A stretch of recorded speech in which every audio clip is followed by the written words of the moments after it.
Alright guys, I'm going to proceed to take my P-Bass apart and let's sand it up. I'm going to give it another shot of oil and then I will be replacing my pickups and I'll show you how to solder those in. So, um, these pots have been hit with a whole lot of solder, but they're still good. So, don't freak out. If you do this, don't make it look like these pots. So, all right. I've had a lot of experimentation with this bass. All right. So, anyways, you start by removing the strings, of course, before anything. Right now I've got cobalt flats on here. This is the first thing you do. I'll end up probably doing this in a fast forward, but as of right now, it is in real time. So.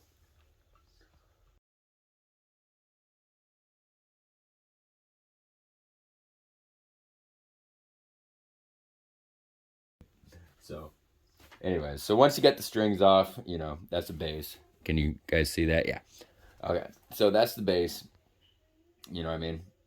That's it. So now I've got a couple options where to go from here, but I'm going to start with the neck.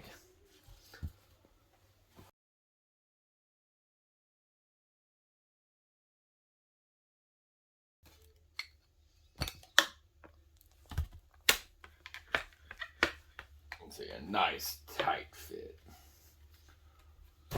All right. Neck is off, and it is a body. Don't throw your bass. Throwing your bass is not a necessary step. Alright. Or even a recommended one.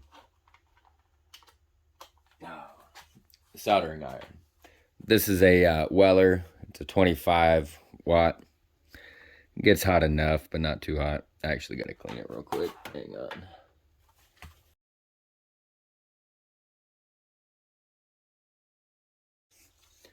Alright. So that's heating up. I'm going to go with the bridge.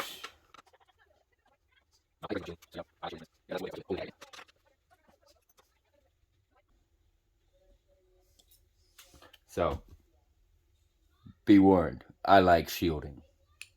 I don't know if you can see that. But I put shielding paint under my bridges so that my ground and my bridge are like immaculate connection. All right. It's not really necessary. I just do it because with those black bridges, you can never be too sure that it's got a good connection on there. So I make sure it's got a good connection on there. All right. I think these. Yep.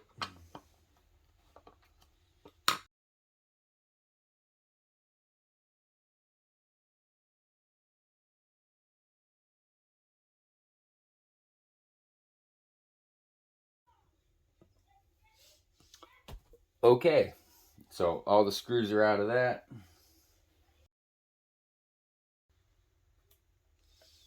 And there's my electronics. You can see all that. Yeah. See all the solder on those pots? Don't make your pots look like that. This is the first bass I ever built, and I had never soldered anything in my life. And I have swapped pickups and put active electronics in it and took them back out. I've done a lot of stuff. So, and those are the original pots that I put in the bass. So they've got a lot of solder. They've got a lot of war history on them. All right.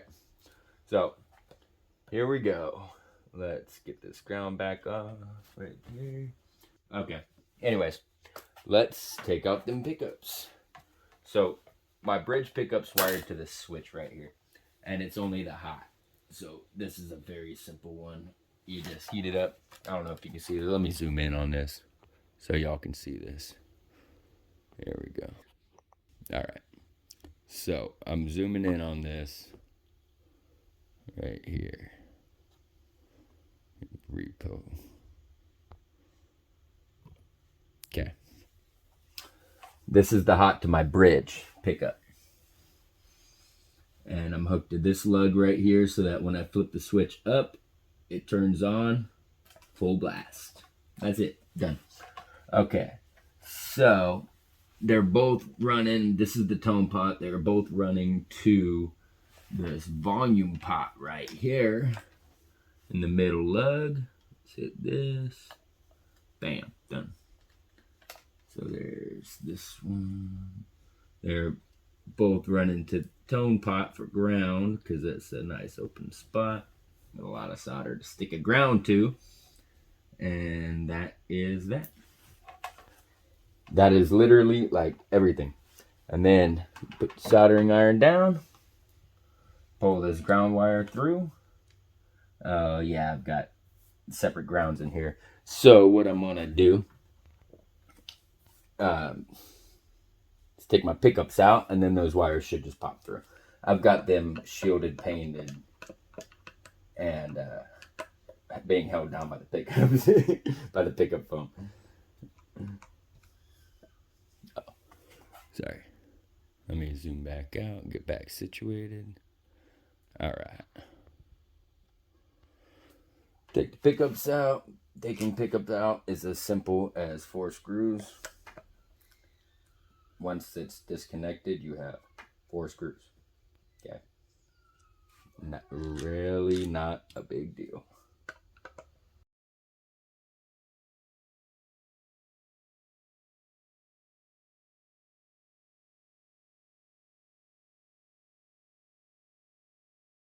This is my son, Bo. He's autistic.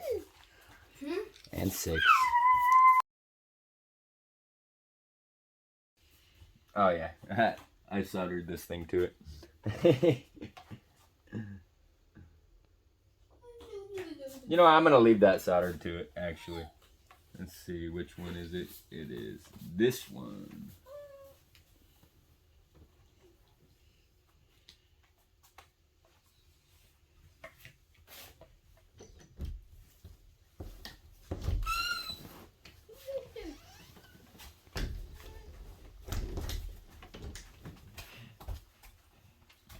Yeah, that's fine. Yeah. Bam. Bo. Okay. And last but not least, I've got my strap locks.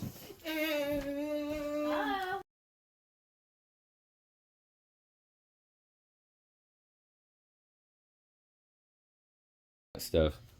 You know, it's really hard not doing the forward facing camera to see what you guys can see. But this camera's better. So, okay. So, that is a body. That is a body. Don't worry about this. Those are old. I got impatient when I first did it. Like a long time ago. First did it. I have recolored this base and recoated it with like 30 different kinds of coatings, stranded it back down and did it over and over and over and over and over again over time. Like this base has changed phenomenally since I got it and since I made it. And so a P base, pick guard, all your electronics are attached to the pick guard. Like that's it. It's your whole pick guard. On a jazz bass, it's just a little plate. You know, you guys know that, or you should at least. All your electronics are attached to that little control plate. So, on a P bass, they're all in the pick guard. So I'm going to take all these screws. I'm going to save them in a container. If I can.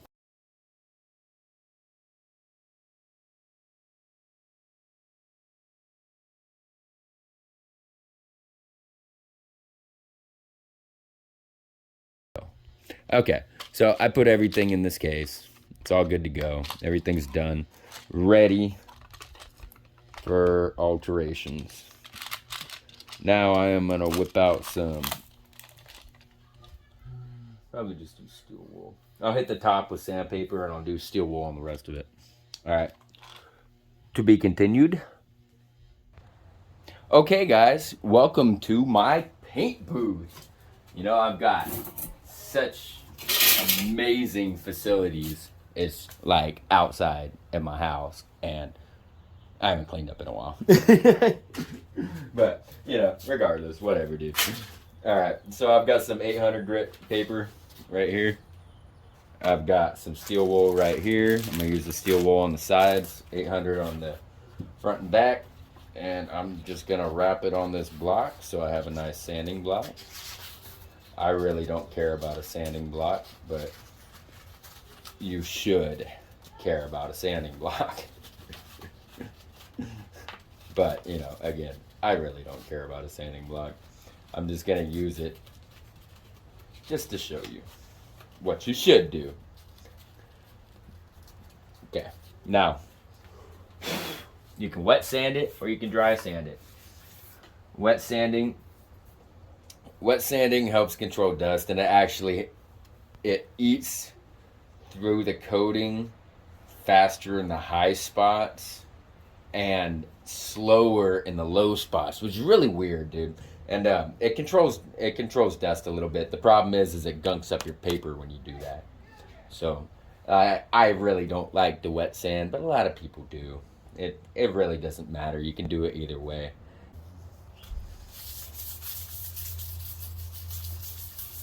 See, dry sand. Ooh, nice fine powder. Look at that. Oh, that's beautiful.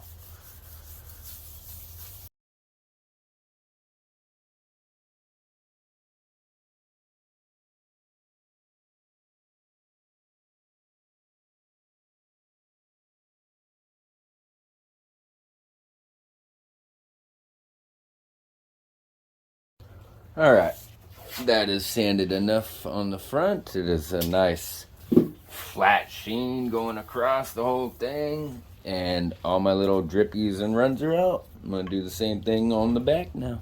And the back's easy. The back's actually not bad at all. I'm just gonna scuff it up. So, continue. All right, back's all sanded up, good to go. And now I'm gonna take some steel wool to the edges.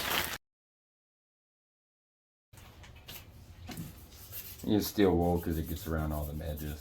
A lot of people, you know, still try to use like a sanding block on the sides. It's a round edge. Use steel wool. Alright. Doesn't need a whole lot. It just needs to not be shiny anymore.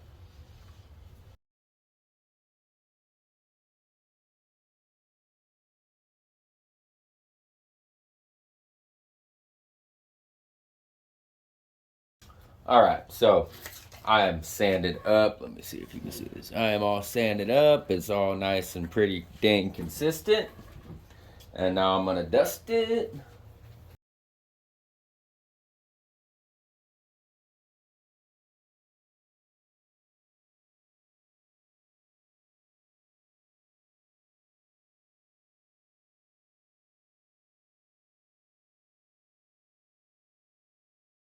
Bam. Alright. And the finish I'm using is good old-fashioned tongue oil. I love this stuff. You know, a lot of people use gun stock oil. It's the same thing, except this is tongue oil. So, you know, real tongue oil is completely different. It doesn't dry like ever. Go on, Rocco. Go inside. You use a tongue oil finish, and it's got a lot of thinners and drying agents in it, so it can dry. This stuff dries really fast. It looks really good. The more coats you do, not only more durable, but the better sheen it gets. It builds up.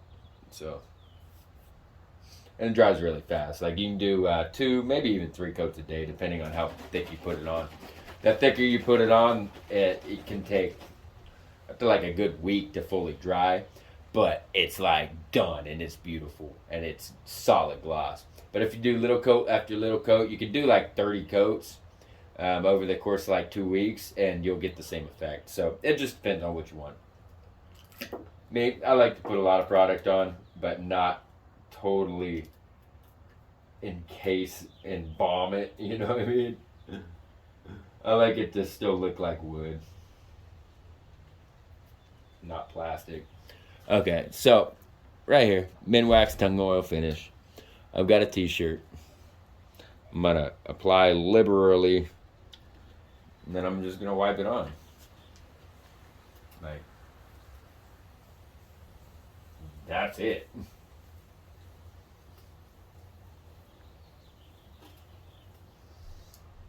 One hair.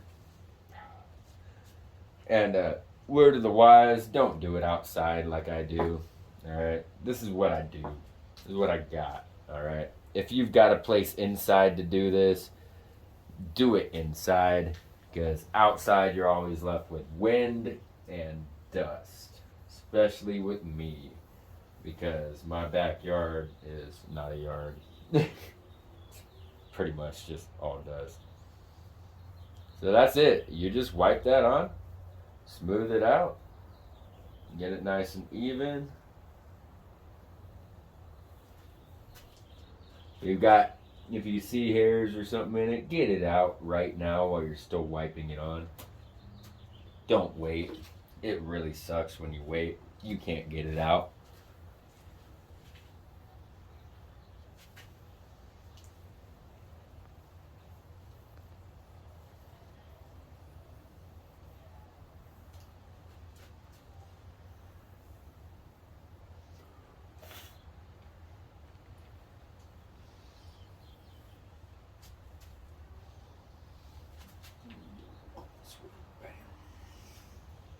Like, that's it, dude.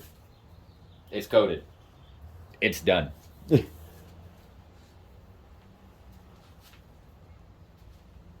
gotta work kind of fast. If you do have hairs or something, you gotta work kind of fast because it dries like really fast. Actually, I can still see my little buff mark scratches, so I'm gonna put a little heavier. A little bit heavier. The way it sets into them scratches on the first coat, and I can go, a bunch of light second coats.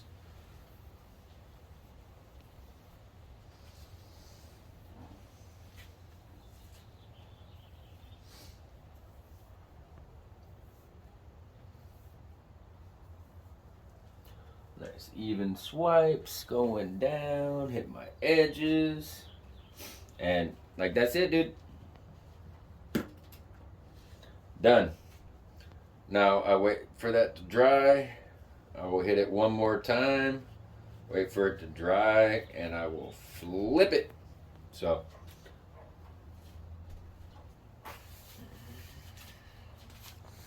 let me show you this. Let me take this out. Show you what I got going on here. Bam. Alright, you see that little stain ring? Yeah, when I was staining it, I had it sitting up on it's paint can actually, and the rag had a little stain left on it, and it ended up like drawing to the rag and making a ring there. It's the back. I didn't worry about it. So, but that's it, dude. That's my base. So that's the back. I'll do the actually for the sake of the video, I'll do the front in a minute, in about an hour when it dries. All right, but that's the process. Late.